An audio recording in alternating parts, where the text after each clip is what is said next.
bom dia para você nesta sexta-feira, 20 de maio. Pode chegar, seja muito bem-vindo. Agora são 8 horas e 31 minutos no horário de Brasília. Será que agora as temperaturas começam a subir? Nessa edição falamos sobre o tempo, sobre o encontro do presidente Jair Bolsonaro com o empresário Elon Musk, que está previsto para hoje em São Paulo.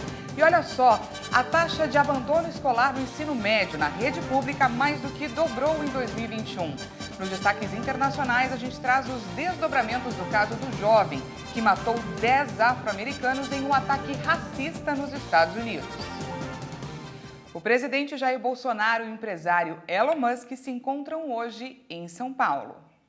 Em novembro do ano passado, o ministro das Comunicações, Fábio Faria, se encontrou com Musk nos Estados Unidos.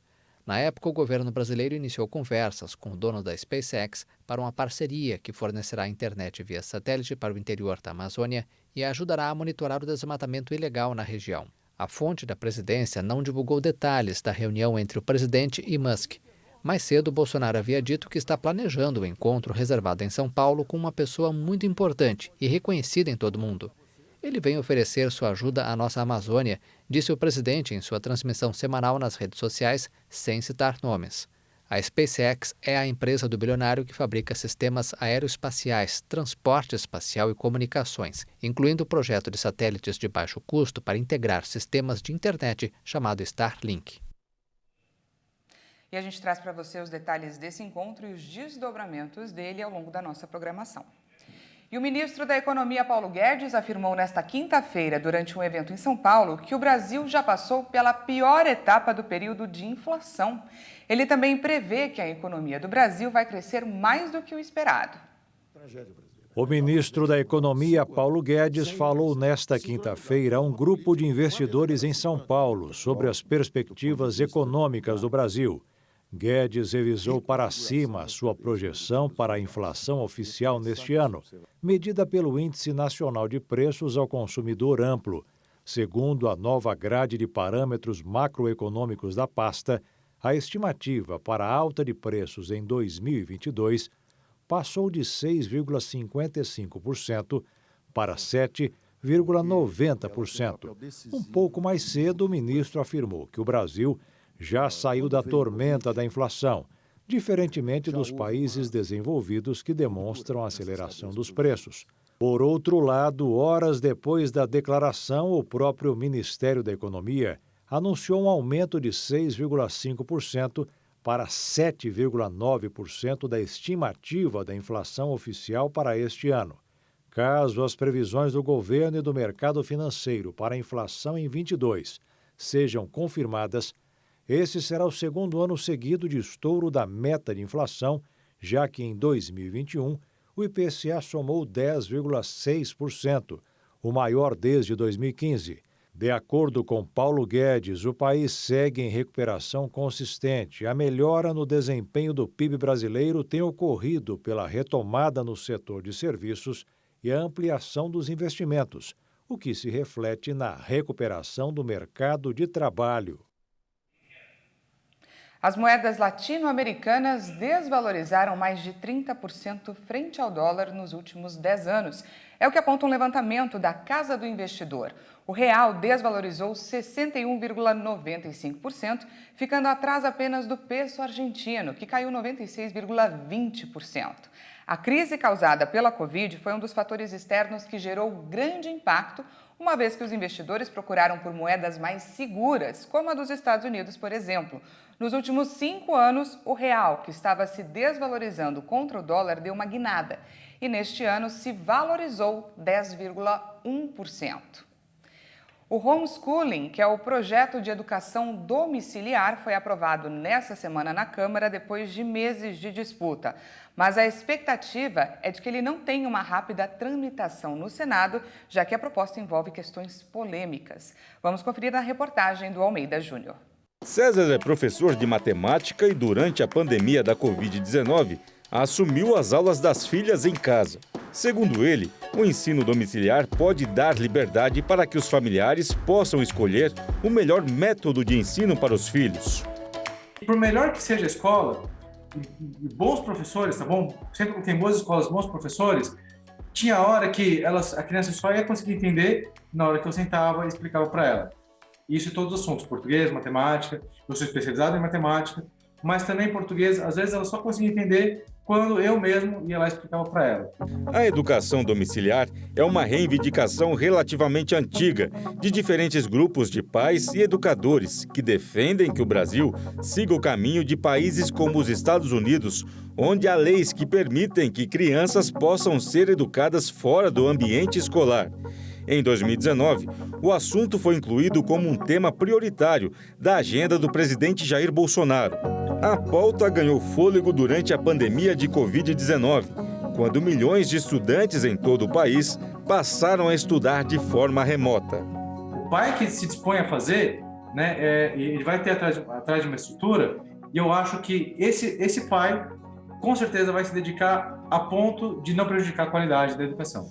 Mas, para essa diretora pedagógica, apesar da importância das famílias na formação das crianças, essa medida pode confundir essa participação com o trabalho profissional. E isso pode atrapalhar na qualidade do ensino. Nós ainda amargamos posições muito ruins em relação a outros países. E ela ainda vai além.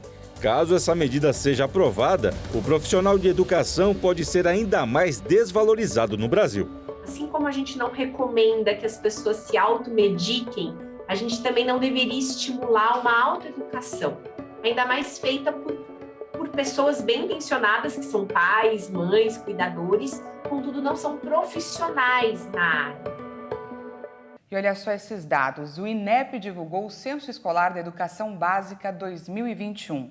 A taxa de abandono escolar no ensino médio na rede pública mais do que dobrou no ano passado. Vamos olhar os números. Em 2020, o percentual de estudantes que abandonaram instituições foi de 2,3%. Em 2021, a taxa chegou a 5%. No ensino fundamental, a taxa de abandono escolar foi de 1% em 2020, enquanto em 2021 foi para 1,2%. A região norte do país foi a mais impactada. Enquanto o país inteiro teve um índice de 5% no ensino médio, juntos, os estados do norte acumularam uma taxa de 10,1% de abandono escolar. O Supremo Tribunal Federal decidiu manter a multa de R$ 3.900 para os motoristas que se recusarem a fazer o teste do bafômetro. Além disso, segue proibida a venda de bebidas alcoólicas às margens das rodovias federais. Durante a sessão, 3 ações que poderiam flexibilizar pontos da Lei Seca e do Código de Trânsito Brasileiro foram analisadas. A maioria dos votantes concluiu que as medidas para zerar o consumo de álcool pelos motoristas reduziram as mortes no trânsito e devem ser integralmente mantidas. A legislação brasileira é uma das mais efetivas na área de segurança no trânsito, segundo o relatório mais recente da Organização Mundial da Saúde. O ministro Luiz Fux, presidente do STF, abriu os votos na sessão defendendo tolerância zero para o álcool no volante. Ele disse que não existe um nível seguro de alcoolemia na condução dos veículos e todo aquele que dirige após ter ingerido bebida alcoólica deixa de ser um motorista responsável. Luiz Fux foi acompanhado integralmente pelos ministros André Mendonça, Alexandre de Moraes, Edson Fachin, Luiz Roberto Barroso, Carmen Lúcia, Rosa Weber, Dias Toffoli, Ricardo Lewandowski e Gilmar Mendes. Apesar de concordar com a punição aos motoristas que se recusarem a fazer o teste, o ministro Cássio Nunes Marques foi o único a discordar das restrições para a venda de bebidas alcoólicas às margens das rodovias. Ele disse que a medida prejudica pequenos comércios varejistas em zonas isoladas e também afirmou que o Congresso não apontou a relação de causa e efeito entre a venda de bebida alcoólica nas rodovias e os acidentes de trânsito provocados pelo consumo de álcool. A Polícia Civil de São Paulo realizou no final da tarde de ontem uma nova fase da Operação Caronte, com a intenção de combater o tráfico de drogas na região da Cracolândia. A ação é um desdobramento da mega operação realizada na madrugada do último dia 11, que resultou na prisão de 7 suspeitos de integrar o tráfico de drogas na Praça Princesa Isabel. Nos últimos dias, o grupo deixou a praça e se deslocou para um cruzamento próximo à Avenida São João, na região central de São Paulo. Nessa nova fase da operação, o objetivo era realizar 32 mandados de prisão contra traficantes que atuavam na Praça Princesa Isabel e fugiram durante a ação da última semana. Foram encontradas diversas drogas e códigos do PCC dentro das barracas. 4 pessoas tentaram fugir da polícia pelos telhados da vizinhança. 3 delas foram presas pelas forças de segurança e encaminhadas ao departamento de polícia. O 4º fugitivo caiu de cima de uma das casas e foi socorrido pelas equipes de saúde.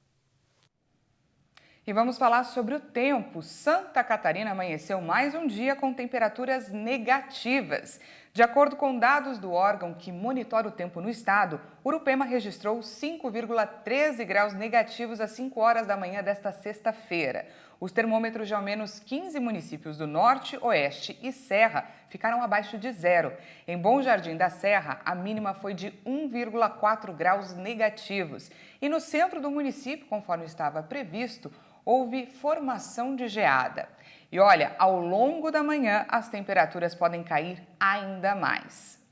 A massa de ar frio que se aproximou do sul do país no começo da semana já chegou ao norte e nordeste. E por lá, as chuvas que caem sem parar desde a semana passada podem até diminuir um pouquinho, mas não devem parar completamente. Além disso, a circulação dos ventos vindos do sul e sudeste fará o clima ficar mais gelado na parte mais alta do país. Vamos conferir a previsão para algumas cidades do Brasil.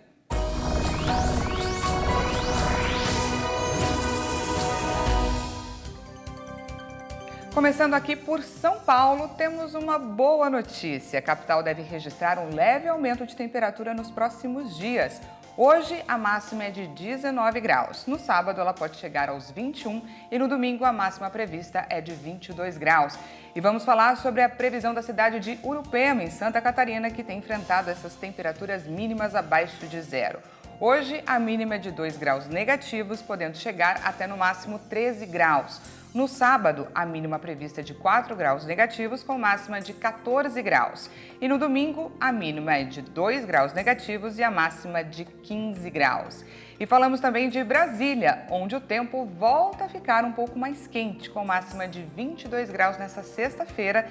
E no sábado e no domingo, as temperaturas podem chegar até os 24 graus. Nós vamos para um rápido intervalo e no próximo bloco você vai ver os desdobramentos do caso do jovem que matou 10 afro-americanos em um ataque racista nos Estados Unidos. E ainda, a gigante espacial americana Boeing lançou a sua cápsula rumo à Estação Espacial Internacional. Em instantes, nós voltamos já.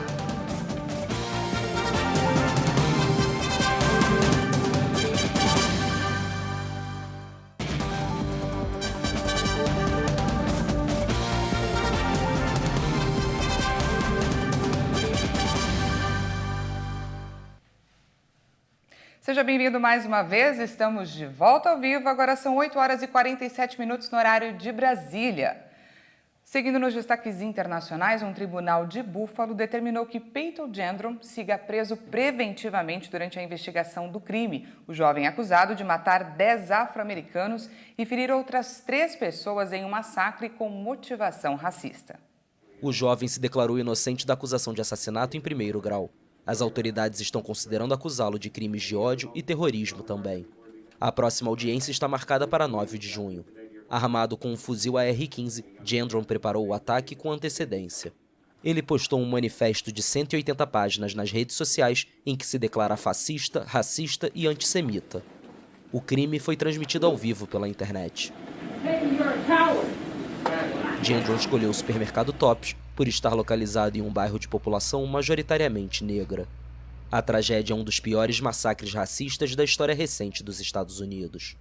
Até o momento, a organização Gun Violence Archive registrou mais de 200 tiroteios em massa neste ano em território americano, onde as armas causaram quase 20 mil mortes em 2021.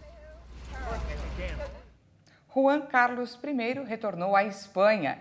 Ele faz uma breve e polêmica visita ao país, a primeira desde que se exilou há 2 anos em Abu Dhabi.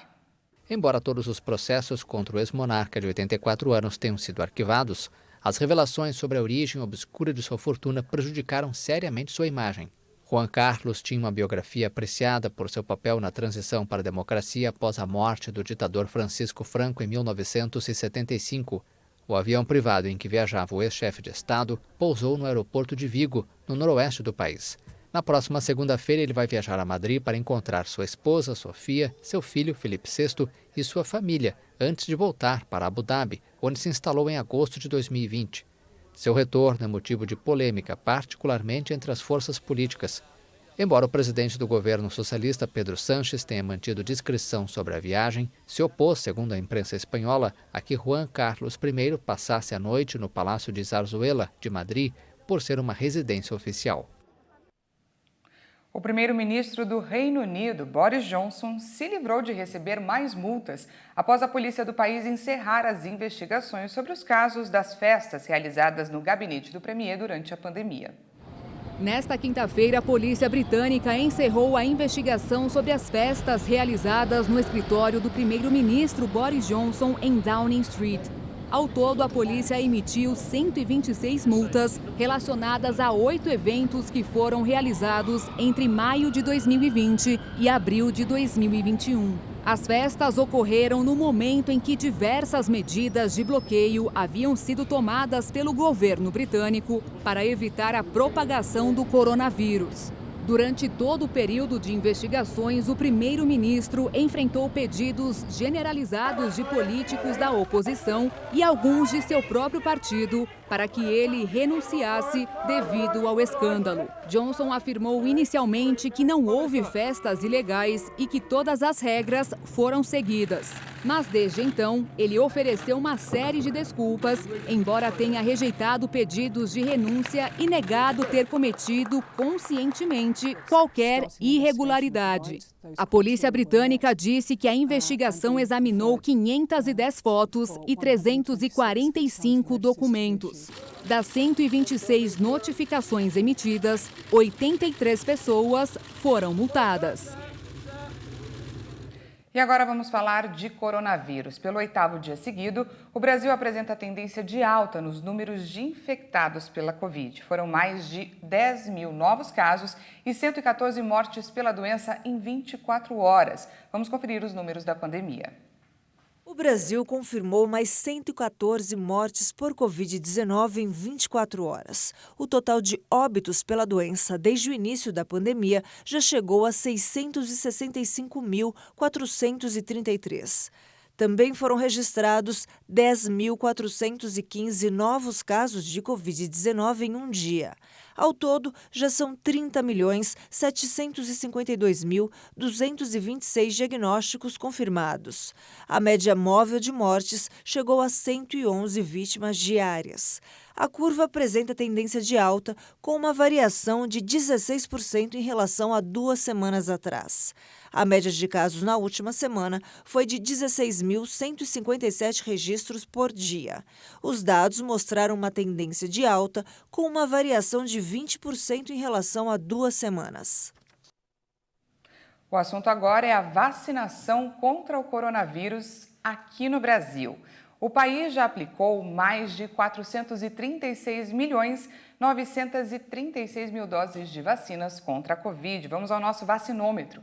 Segundo o Ministério da Saúde e as secretarias estaduais de saúde, a primeira dose foi aplicada em 83,44% da população, enquanto 77,56% dos brasileiros tomaram a segunda dose e os que receberam a primeira dose de reforço ou a terceira dose chegam a 43,83% dos brasileiros.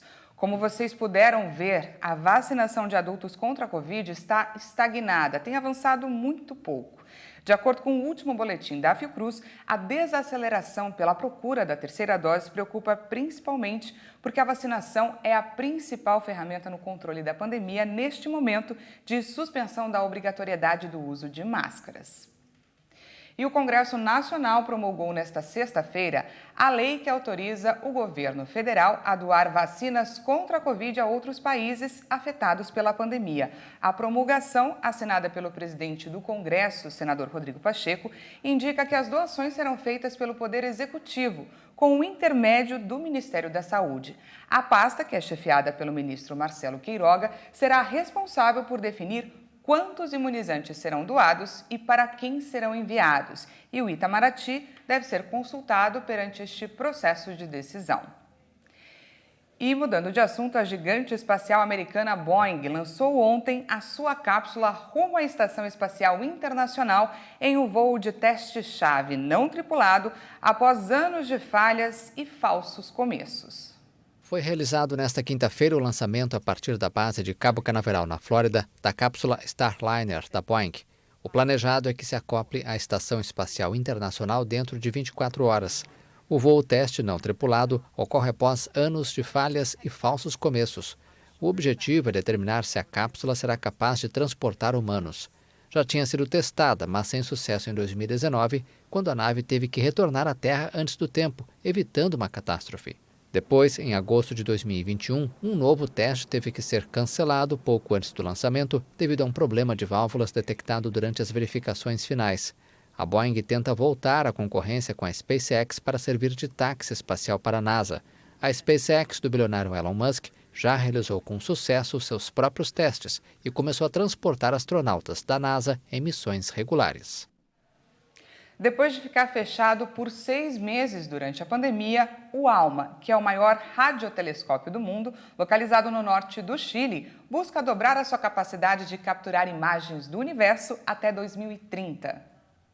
No coração do deserto chileno do Atacama, o ALMA pretende focar suas 66 antenas localizadas a mais de 5.000 metros de altitude para obter imagens melhores do que as recentemente publicadas do buraco negro no centro da Via Láctea.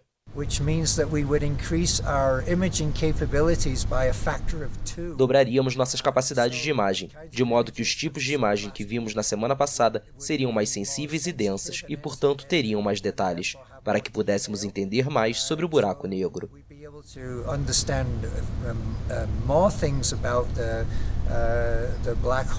Segundo especialistas, precisamente a aridez do deserto ajuda a evitar as distorções geradas pela umidade na atmosfera. O radiotelescópio, tocado por 22 países em conjunto, tem suas antenas devidamente posicionadas de acordo com a necessidade de cada estudo mundial solicitado. Podemos mover nossas antenas de dezenas de metros para até 16 quilômetros. Isso nos dá a capacidade de observar uma ampla gama de resoluções, portanto, detalhes.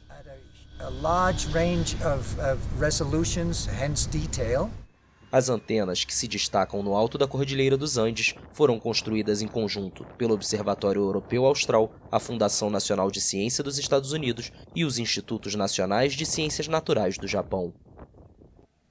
E essa edição chega ao fim. Muito obrigada pela sua companhia. Às 10 horas, Patrícia Velenic chega com mais informações e à 1 da tarde, eu e ela esperamos por você. Até lá!